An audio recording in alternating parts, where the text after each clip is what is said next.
S. Chan presents educational video lectures as per the UGC curriculum. Absolutely free. Difficult concepts made easy. Study anywhere, anytime. Hello everyone, in this lecture we will be learning a very important subgroup, and that is normal subgroup. After normal subgroups we will do one quotient group, and that is quotient means we will be taking a group with respect to a subgroup. That is very different group. Till now we have done groups different from the quotient group, because quotient group depends on your subgroup and it is kind of G by H, and obviously you are taking with respect to the subgroup but different group. So that is quotient group.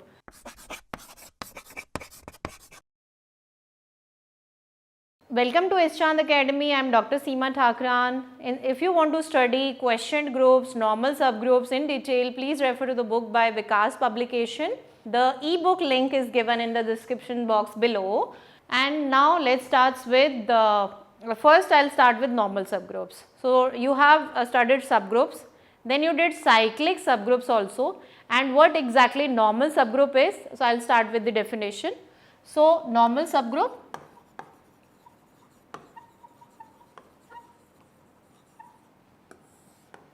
let G be a group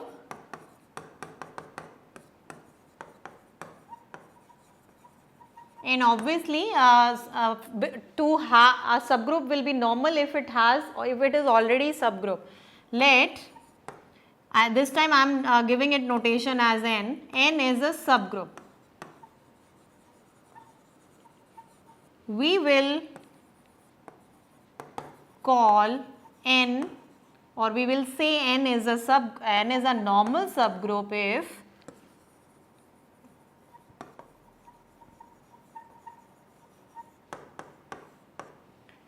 G inverse belongs to N for all G belonging to G. It has very different definition. So you can see one element from the set, this N is from the subgroup, and G inverse coming from G. यानी आप उसके एक element को लोगे और एक element G से लोगे, उस एलिमेंट का मल्टीप्लिकेशन देखो आप उस G इनवर्स के साथ ले रहे हो, and this composition, complete composition should be inside this set सब ग्रुप. सो इस टाइप के ग्रुप को आप नॉर्मल सब ग्रुप बोलोगे. अब इसमें ऐसा नहीं है, मतलब वी हैव प्रॉपर्टीज जिससे इजीली आप चेक कर पाओगे. सो कैसे चेक कर पाओगे? Suppose now every, very big statement I am now writing, every subgroup of abelian group, abelian यानी abelian group बोलो या फिर commutative group बोलो. Every subgroup of abelian and commutative group is normal. क्यों ऐसा क्यों है? Let me just show you. देखो ग्रुप है abelian, इसका मतलब let G be abelian group और N उसका एक सब ग्रुप लिया आपने, उसको आप नॉर्मल शो करना चाह रहे हो. सो यानी एक एलिमेंट जो आप N को N से बिलोंग करा रहे हो, ठीक है. N अगर N में है तो G में भी है, दैट इज़ वेरी श्योर, क्योंकि N जो है N के एलिमेंट्स G में है. N में अगर एलिमेंट है तो NG will be Gn, because G abelian है और ये सब हर G के लिए होल्ड करेगा, दैट इज़ वेरी श्योर. और अगर ऐसा है तो आपके पास G इनवर्स से दोनों तरफ मल्टीप्लाई करो आप NG और पोस्ट मल्टीप्लाई करो. पोस्ट मल्टीप्लाई करते ही you are getting G inverse E हो गया. So N dot E, G and G inverse, and finally you see what you are getting. जब abelian है उसके केस में आपके पास क्या वैल्यू आ रही है?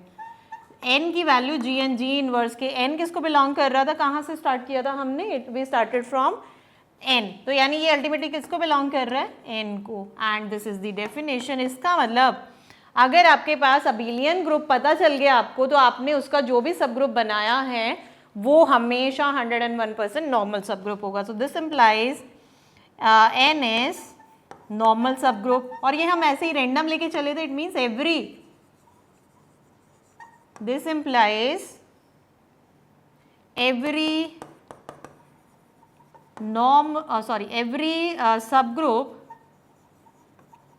of abelian group or commutative group is normal। अब हमारे पास इस स्टेटमेंट के बाद एक और स्ट्रॉन्ग स्टेटमेंट है which we have already done in our previous lecture. every cyclic group is abelian। हर साइक्लिक ग्रुप अगर अबिलियन है तो जो अबिलियन में जो चीज होल्ड कर रही है वो साइक्लिक में भी होल्ड करेगी। It means every subgroup of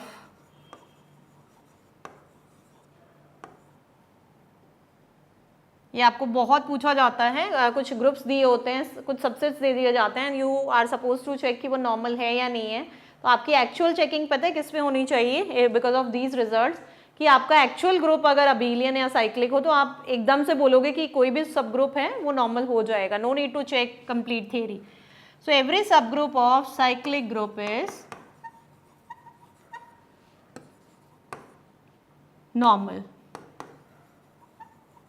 अब एक ग्रुप लेते हैं ऑर्डर 10 का, generated by this of order 10, it means a to the power 10 is e। अब इसके सब ग्रुप्स की बात करें, सो a स्क्वायर k a5। अब ये सारे दोनों सब ग्रुप्स हैं और मैंने आपको बोला क्योंकि ये साइक्लिक है, दिस इज साइक्लिक। सो इसमें कितने एलिमेंट्स थे, यू रिमेंबर 5 एलिमेंट्स, 2 एलिमेंट्स।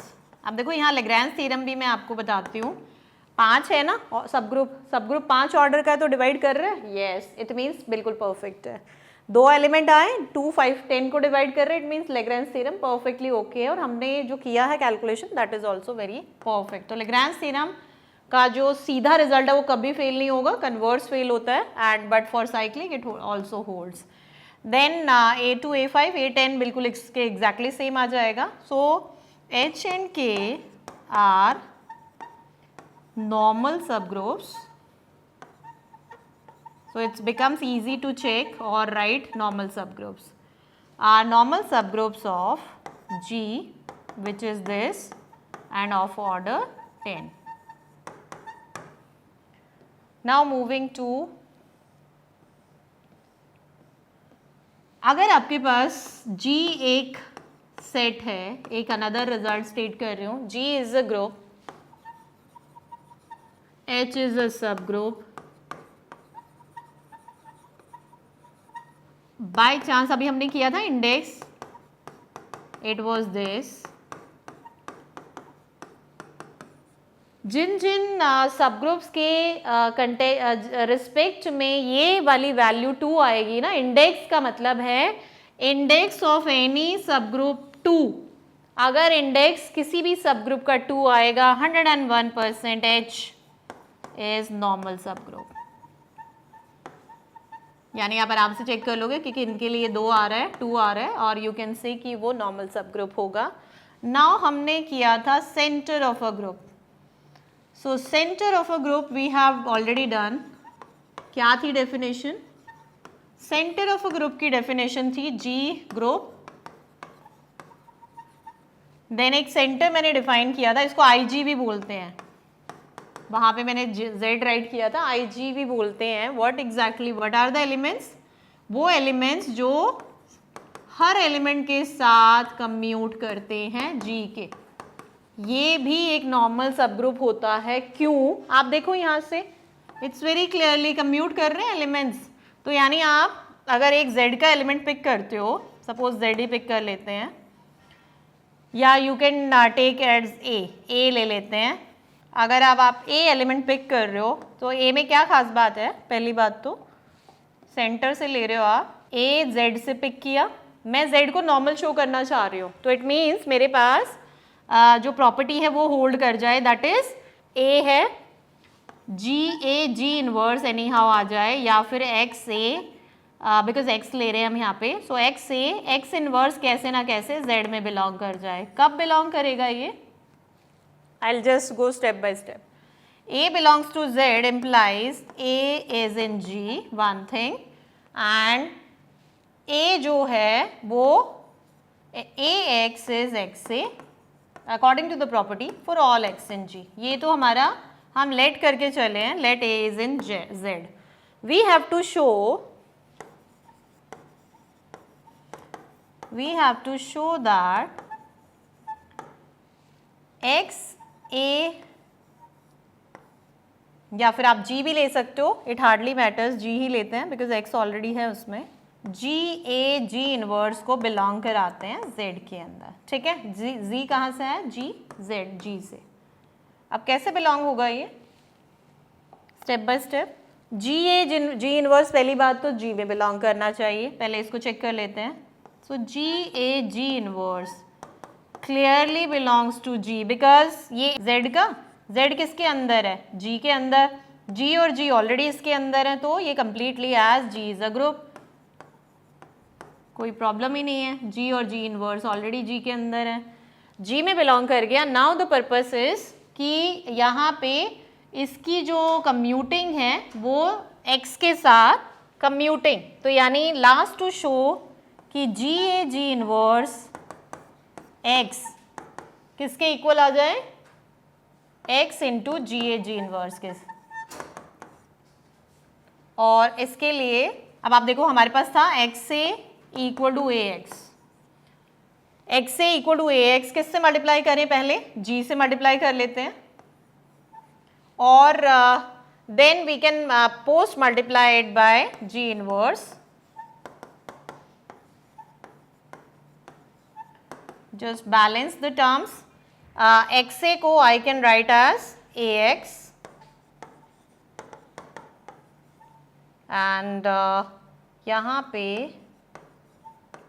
अब मेरे को जो चाहिए वो exactly ये this we have to get, X should be XG inverse जो है उसको मैं अगर if I want to replace, और I think इतना after this एक चीज़ आप देखो, इतना बिग प्रूफ करने के बजाय मैंने एक स्टेटमेंट राइट की थी, एंड द स्टेटमेंट वाज ये बेसिकली ऐसा सेट है जो हर एलिमेंट के साथ कम्यूट कर रहा है, it means this is a billion group, इसमें सारे एलिमेंट्स एक दूसरे से कम्यूट कर रहे हैं, इट इज अ बिलियन, और ये अबिलियन का सबसेट है, सो इट मीन्स आपका जो ये सेंटर ऑफ दिस ग्रुप होगा इसमें सारे एलिमेंट कम्यूट कर रहे हैं, अबिलियन है, we can on the basis of that we can say कि ये जो ग्रुप है this set which is a subgroup it will be a normal group. इतना बिग करने की जरूरत नहीं है, we can have a one result and on the basis of that result we can say that this center of any group will be a normal subgroup of that particular group. So this we have done. Now there is no point इतना big result करने के लिए, we have a result which we can apply. Now if you have suppose two normal subgroups, then intersection, जैसे हमने जब subgroup start किया था intersection और union पे बात की थी, normal subgroups के context में if you have let H and K be two subgroups, then their intersection will also be normal subgroup.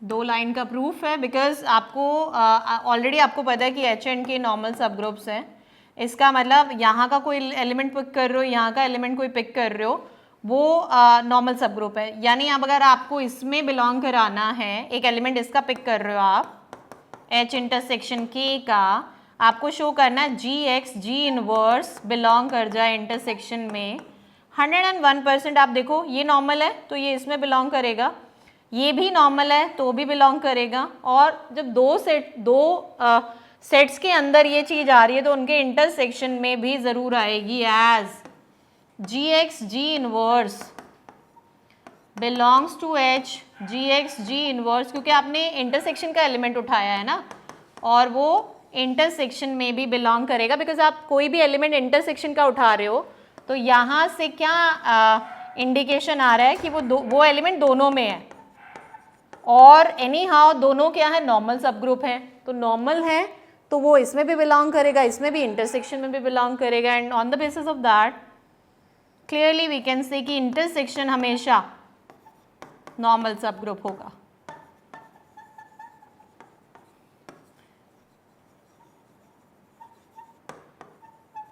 So after the break, this normal subgroup will give us quotient subgroup, क्योंकि जो quotient subgroup है, जैसे मैं बात कर रही थी कि it is basically based on a subgroup and that is a normal subgroup. So normal subgroup we have learned. Now we'll just understand quotient subgroup, but after the break. Hello students, welcome to Ashchand Academy. I am Aditya and I'll be teaching you botany for all the 4 semesters of your bachelor's curriculum. आप जानते होंगे कि हमारे देश का एक बहुत बड़ा एरिया एग्रीकल्चरल एरिया है और हमारे कंट्री में लगातार ऐसे रिसर्चर्स, ऐसे ग्रेजुएट्स, पोस्ट ग्रेजुएट्स की ज़रूरत होती है जो प्लांट्स के बारे में अच्छी नॉलेज रखते हों, और उसी की वजह से आपके बैचलर्स और मास्टर्स करिकुलम में कई बार बॉटनी एक सब्जेक्ट की तरह होता है. तो बैचलर्स के इसी कोर्स को पढ़ने के लिए हमने ये वीडियोस प्रिपेयर किए हैं, एंड एशचांद academy will be bringing this through their channel. इन वीडियोस में हम चारों सेमेस्टर्स के अलग अलग करिकुलम को कवर करेंगे, जिसमें पहले सेमेस्टर में माइक्रो ऑर्गेनिजम्स, अर्ली प्लांट्स के बारे में जैसे कि एल्गी और फंजाई के बारे में होगा. दूसरे सेमेस्टर में हम लोग डिस्कशन करेंगे इकोलॉजी, प्लांट की इकोलॉजी पर्टिकुलरली, और प्लांट की टेक्सोनॉमी. तीसरे सेमेस्टर में प्लांट की फिजियोलॉजी की बात की जाएगी, और चौथे सेमेस्टर में प्लांट बायोकेमिस्ट्री के ऊपर डिस्कशन होगा. These videos are going to be really interesting. इसमें बहुत सारे इनपुट्स, बहुत सारे इलस्ट्रेशंस और एशचांद पब्लिशिंग की जो अपनी बुक्स हैं उनकी तरफ से दिए गए कंटेंट को एक्सप्लेन किया जाएगा. I hope you will enjoy them. See you there very soon.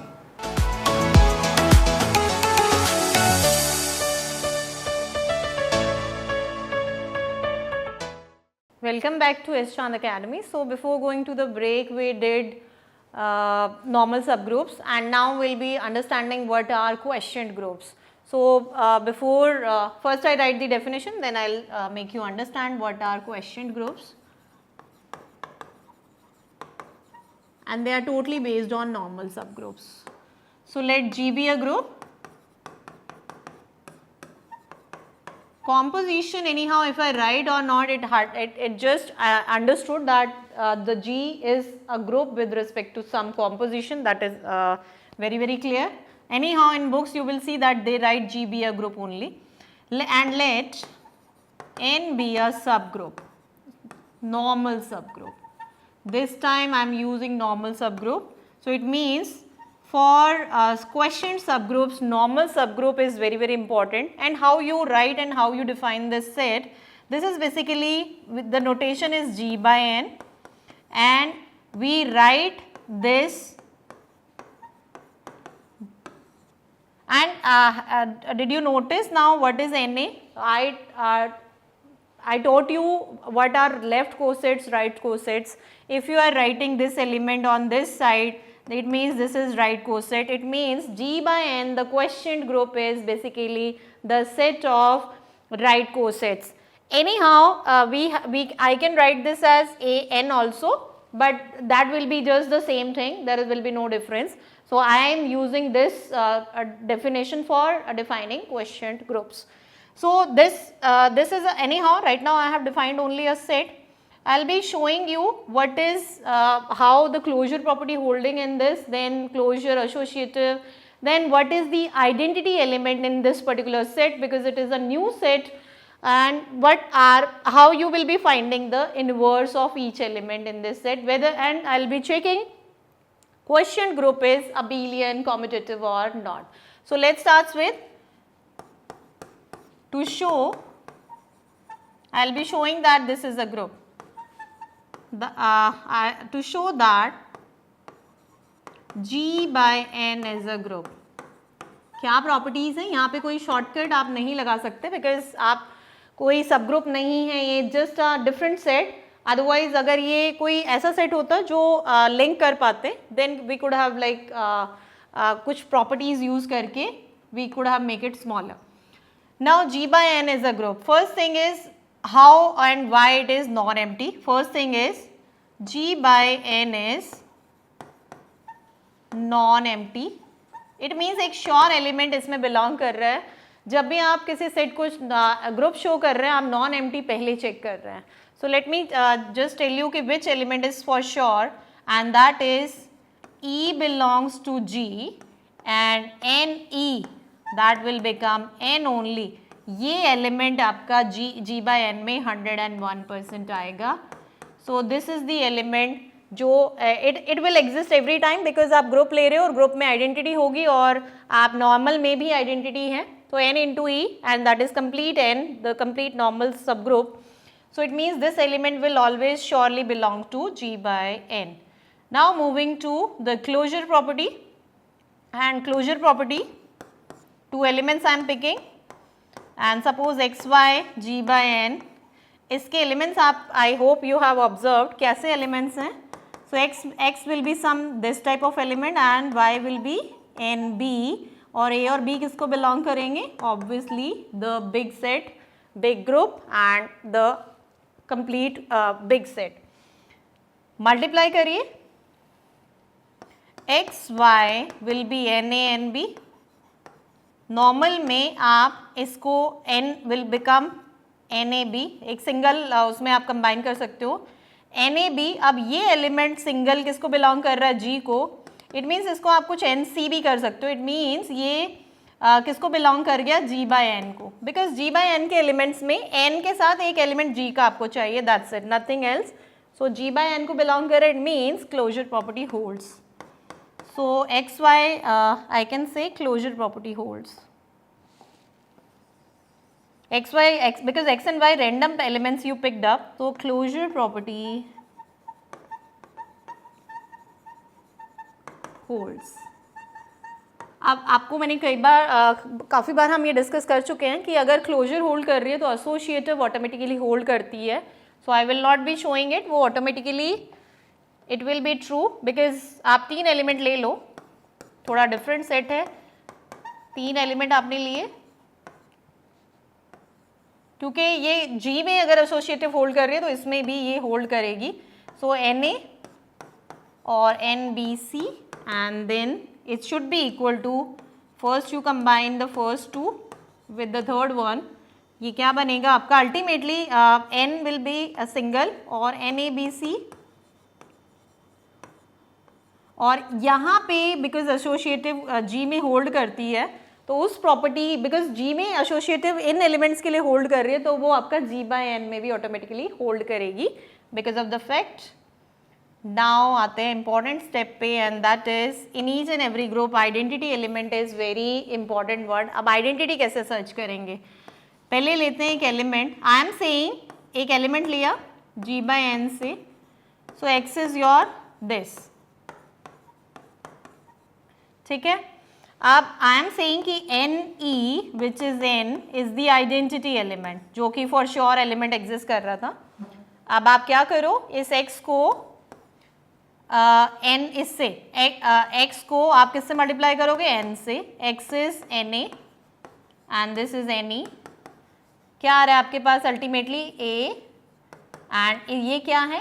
X. यानी आपने X को किस एलिमेंट से मल्टीप्लाई किया? You are getting the same element N से. आप इसको रिवर्स भी करोगे you will get the same result. So NX XN N ही X ही आएगा. It means N is the identity element. आते हैं इन्वर्स पे. इन्वर्स के लिए आपको the fourth one, the last one, 2 elements आप ले रहे हो X and Y. I just take up not X and Y, I have to take only one element and that is this one. अब आपको check करना है कि इसको आप किसके साथ मल्टीप्लाई करें कि you get the identity element. I am saying कि the inverse will be this one. How come? You can check, इन दोनों को आप मल्टीप्लाई करो and apply the property. This is any which is n, and now you can see कि आपने जब इस एलिमेंट को इसके साथ मल्टीप्लाई किया, you are getting the identity and that gives the surety, and that's how you calculate the inverse of any element. It means किसी भी पर्टिकुलर एलिमेंट के लिए कोई भी पर्टिकुलर एलिमेंट आप उठा रहे हो, उसके इन्वर्स से n को मल्टीप्लाई करोगे, that will be giving you the inverse. So existence of inverse property also, all the four properties we have checked, all the four properties चारों हमने चेक किए हैं of the group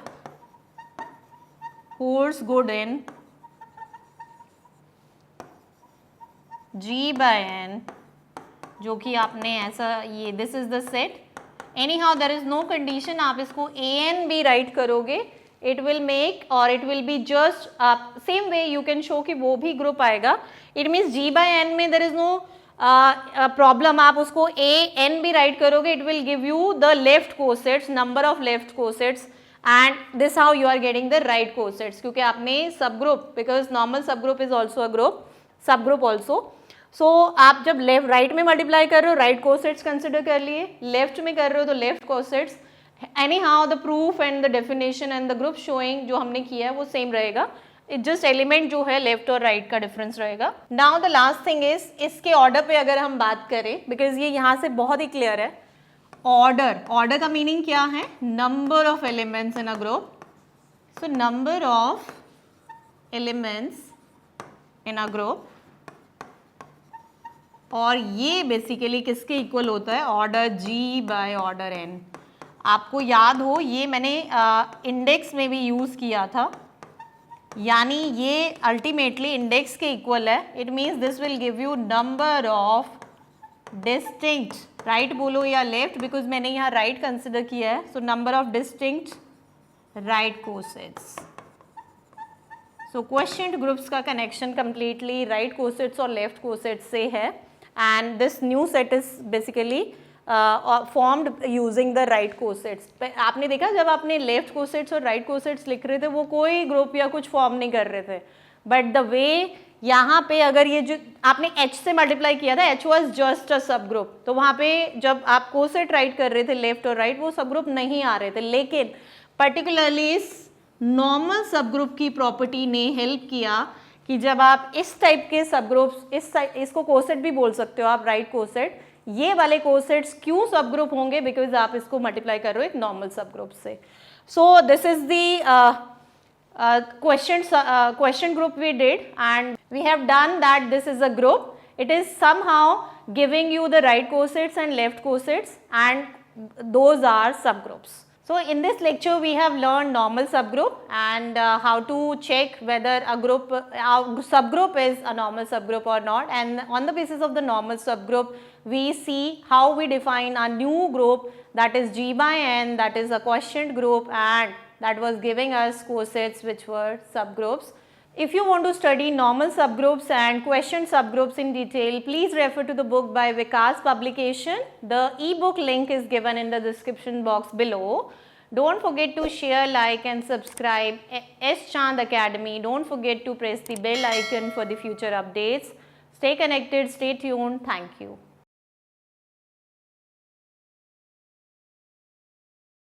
All rights reserved. This video has been prepared for educational purposes only. No part of it may be reproduced or copied without the permission of the copyright holder.